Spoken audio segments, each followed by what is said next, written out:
Yasmina Aouni, bonjour.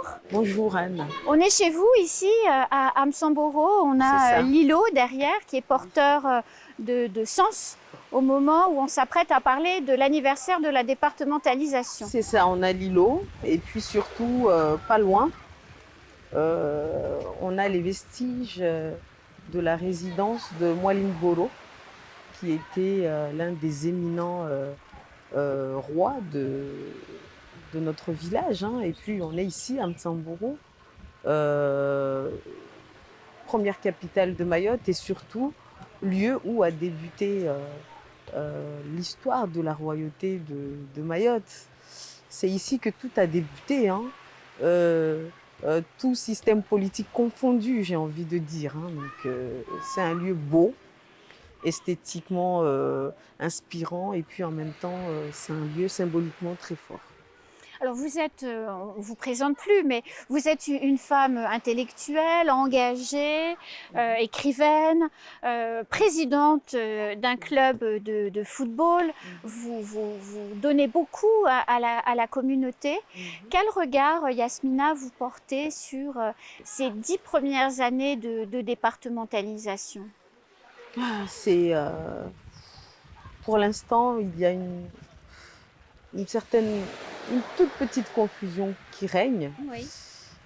On est en train de chercher encore nos repères, j'ai envie de dire, dans ce monde nouveau, dans cette réalité nouvelle.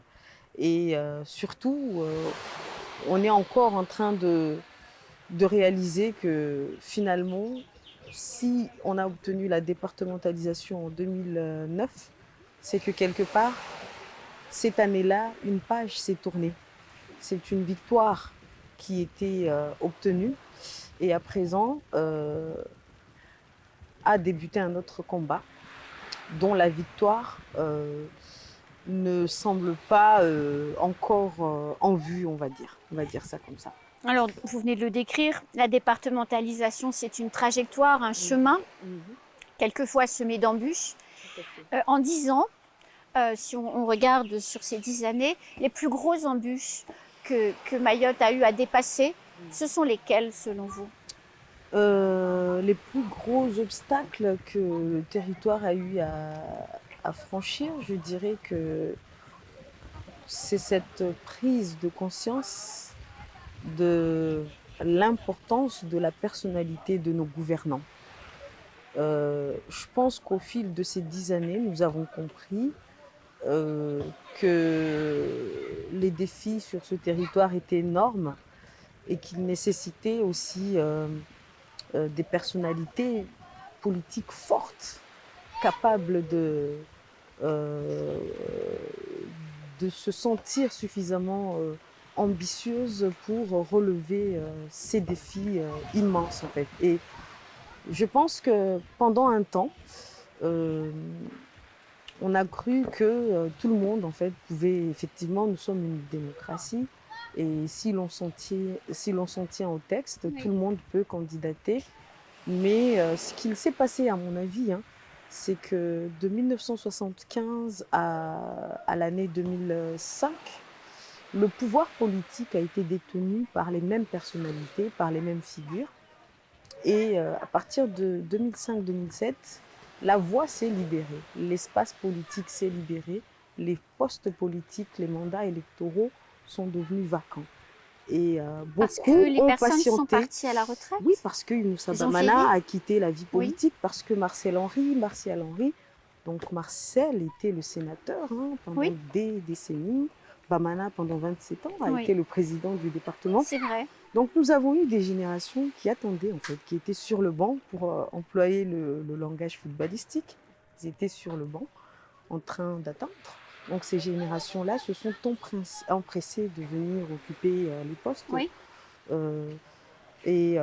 Cette occupation de ces postes a révélé, toute cette patience dont ils ont dû faire preuve. Et peut-être que leur joie a été énorme. Et puis, ils ont été tellement joyeux des bienfaits liés à l'occupation de ces postes-là qu'ils ont plus regardé les avantages liés, par exemple, au statut de gouvernant que les obligations qui allaient avec. Donc il y a eu beaucoup de frasques, beaucoup de scandales politiques, beaucoup de procès. Et je pense que cela nous a permis de prendre conscience que finalement, au-delà du paraître, au-delà des strass liés à la figure de l'élu, il y a aussi des exigences fortes qui nécessitent quand même beaucoup de vision, beaucoup de persévérance et Oui. beaucoup de force de caractère. On le réalise et je constate que l'électorat, de plus en plus, même s'il y a encore des considérations liées à la famille, aux amitiés, aux connaissances, mais au-delà de cela, l'électorat il regarde désormais les compétences politiques des futurs gouvernants, des candidats gouvernants, parce qu'il a compris que cette nouvelle ère, puisque la départementalisation a été obtenue, cette nouvelle ère, post-départementalisation si je puis dire, nécessite quand même des capitaines de navires suffisamment costauds pour réussir à nous aider à traverser les tempêtes que nous ne manquerons pas d'affronter et d'ailleurs que nous affrontons déjà. Donc vous pensez qu'on peut être optimiste pour les 10 prochaines années si le changement est en train de se faire? Moi, je reste convaincue que l'espèce humaine, elle est passionnante parce qu'en fait, c'est lorsqu'elle est dos au mur, lorsqu'elle n'a vraiment plus le choix, qu'elle se révèle dans toute sa grandeur, dans toute sa splendeur. Donc, quelquefois, oui, je suis tentée d'être pessimiste, mais très rapidement, je me rappelle que ce qui constitue chez nous euh, un des avantages constitue également un avantage, notre jeunesse.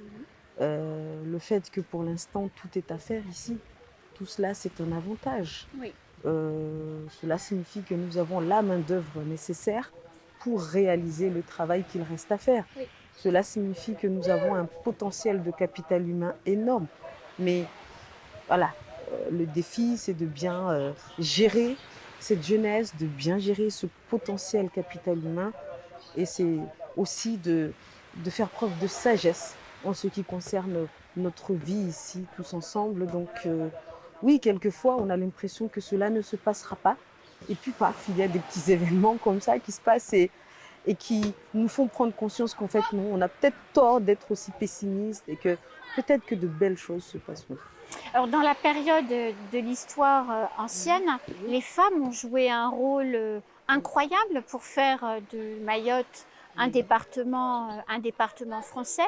Vous êtes vous-même engagée, vous êtes une femme leader. C'est ça. Est-ce que ces femmes d'aujourd'hui, vous et vos consoeurs, est-ce qu'elles jouent toujours ce même rôle? Est-ce qu'elles ont toujours la même place dans la société? En fait, effectivement, l'histoire de Mayotte est une histoire qui a pour personnages principaux quand même les figures féminines. Oui. Par contre, l'interprétation de ces rôles est complexe. Souvent, les gens disent ah ben la femme, elle n'a rien à envier aux femmes des autres territoires parce qu'ici, c'est elle qui détient le pouvoir. C'est faux, je pense. Disons que, fidèles à notre tradition makoua et à nos origines makoua, les femmes jouent un rôle socialement important et valorisé, mais politiquement parlant, elles ne sont pas celles qui décident. Je ne sais pas si on se comprend. Ah si, je pense qu'on se comprend. Elles influencent en réalité. En fait, nous sommes tout de même sur un territoire où c'est le pouvoir politique en fait qui va donner les orientations dans à peu près tous les domaines de notre société, dans le domaine économique, religieux, etc., environnemental. Et il se trouve que la femme, effectivement, dans la vie privée, au sein de son foyer, c'est elle qui gère. Au sein de la société, nous avons vu qu'en termes d'entrepreneuriat, elles sont nombreuses, elles sont plus nombreuses que les hommes à entreprendre. Oui. Par contre, politiquement parlant, c'est autre chose. Traditionnellement, elles vont plutôt être derrière, à assister l'homme à conseiller l'homme, à le défendre, à le protéger. Mais il est compliqué pour elles d'être celles qui décident, d'être celles qui ont la signature. Ça ne date pas d'aujourd'hui. Et dans le passé, cela a été facilité par le fait que l'on a longtemps considéré que le savoir, la connaissance, ce n'était pas le domaine de la femme. Et que le domaine de la femme était plutôt l'apprentissage des tâches ménagères, de la couture, de la cuisine et de l'éducation des enfants. Donc les chatouilleuses, par exemple, elles ont mené le combat de manière magistrale et elles y sont pour beaucoup, elles sont pour beaucoup dans cette victoire de notre cause, de notre combat maillot française. Par contre, comme vous l'avez constaté, elles n'ont pas été présentes une fois la paix revenue. J'ai envie de dire, elles n'ont pas du tout été présentes sur la scène politique. Cela s'explique par le fait qu'elles ne savaient ni lire ni écrire. Donc certaines auraient voulu occuper les mandats politiques, mais ne l'ont pas pu. Alors aujourd'hui, les choses ont changé puisque nous savons lire et nous savons écrire, mais les mentalités ont la vie dure. Bien sûr. Et il est compliqué de faire accepter cette idée que la femme peut être la meneuse, que la femme peut être au devant de la scène, qu'elle peut être celle qui décide. Nous sommes musulmans et souvent ici, on a une expression célèbre qui dit que la femme ne peut pas être imam et diriger la prière. On m'a sorti ça lorsque j'ai souhaité devenir présidente du club de foot. Et on le sort aux femmes également lorsqu'elles souhaitent conquérir les mandats politiques. Et il y a donc un frein ici au sein de notre société lié à un certain nombre de considérations traditionnelles, religieuses, sociales. Donc le rôle de la femme n'a jamais été simple ici et je ne pense pas qu'il sera simple de sitôt. En revanche, nos grands-mères ont parcouru un bon bout de chemin sans avoir été instruites. Aujourd'hui, nous sommes instruites et nous sommes obligés quelque part de parcourir un chemin encore plus important que celui qu'elles ont parcouru parce que nous disposons de plus d'armes qu'elles. Et c'est comme ça en fait que je lis la mission de la femme aujourd'hui au sein de cette société mahoraise. Alors, vous l'avez dit, la femme a le rôle de l'éducation des enfants. La moitié de cette île a moins de 17 ans. C'est ça. C'est très jeune, vous parliez de capital humain. Est-ce que cette jeunesse a bien conscience du défi qui va être le sien, c'est-à-dire de développer ce territoire? Vous êtes enseignante également, donc les jeunes lycéens, vous les avez tous les jours dans votre salle de classe. Comment on prépare en réalité cette jeunesse qui va diriger Mayotte dans un nombre aussi important? Être enseignante de lycée, enseigner au sein être agent de l'éducation nationale, en fait, c'est quand même devoir respecter un programme officiel élaboré à Paris. Mais cela ne nous empêche pas d'avoir tout de même une petite marge de manœuvre, petite liberté. Donc, je fais tout le temps usage de cette petite marge de manœuvre, de cette liberté, pour rappeler à cette jeunesse que du fait qu'elle soit née ici, sur ce territoire, maintenant, et pas en 70 et pas en 2030, cela a des conséquences. Donc, je dis souvent à mes élèves, je leur rappelle souvent cette citation célèbre qui veut que chaque génération se doit d'identifier sa mission, de la réaliser, de l'accomplir ou de la trahir. Je leur dis souvent ça et je leur dis, vous, votre génération, vous devez de découvrir finalement quelle va être votre mission, de l'honorer ou de la trahir. Je leur dis souvent ça. Et bon, je n'ai pas tous les lycéens de cette île. Et je suis convaincue que mes collègues qui les ont font usage de cette même petite liberté qui leur est dévolue pour rappeler à cette génération les missions en fait, et les enjeux de sa vie ici. Alors, la société change, la jeunesse évolue, on voit, elle pose aussi des problèmes. Tout à fait. Elle change cette jeunesse à cause de la départementalisation, grâce à la départementalisation ou grâce à l'ouverture sur le monde, les téléphones, les smartphones, les voyages. Qu'est-ce qui caractérise ce changement? Je pense que nous avons bien sûr l'histoire de Mayotte, mais Mayotte n'est pas une île isolée du reste du monde aujourd'hui. Mayotte participe tout de même comment dire, à l'évolution de notre monde contemporain. Donc forcément, nos jeunes sont connectés au reste du monde à travers les réseaux sociaux, les médias. Et on ne peut pas mettre tous les problèmes sur le dos de la départementalisation. Il y a des problèmes qui sont juste des problèmes liés à notre temps et à la réalité d'aujourd'hui et de maintenant. Donc effectivement, il y a ce statut politique qui a ses conséquences et vient se rajouter à cette réalité nos caractéristiques démographiques, avec cette jeunesse qui est importante proportionnellement donc à notre population et qui essaye de vivre comme toute jeunesse de cette planète, c'est-à-dire avec son temps.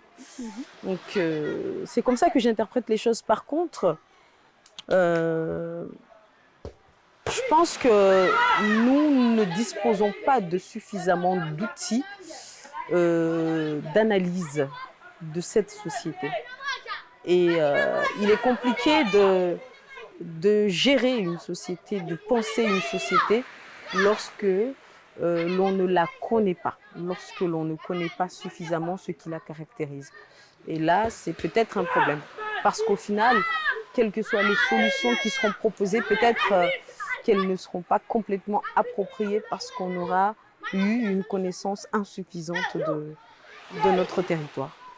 Vous attendez quoi, Yasmina, des 10 prochaines années? Qu'est-ce que j'attends des 10 prochaines années? Qu'est-ce que j'attends des 10 prochaines années? Qu'on contrôle déjà notre démographie, ce qui implique de contrôler nos frontières et de contrôler aussi nos naissances ici sur le territoire, parce que c'est une condition sine qua non de la maîtrise de notre destin, je pense.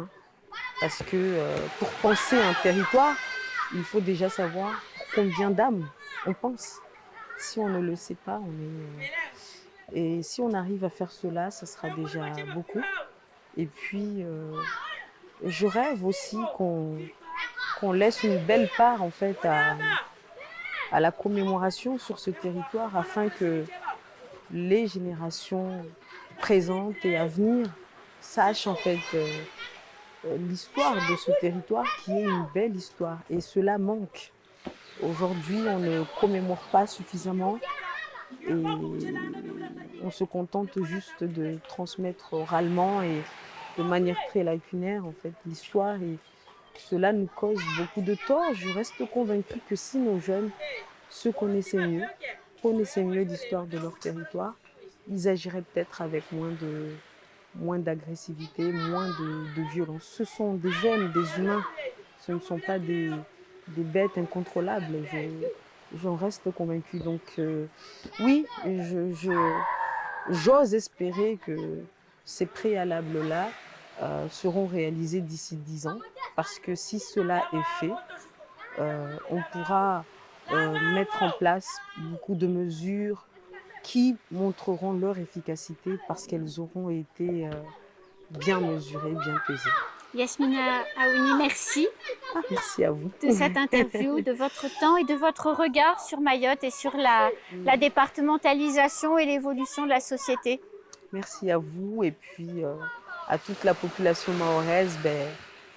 Rahachiri, on est vigilant, on reste encore vigilant, comme le veut la devise. À bientôt. À bientôt.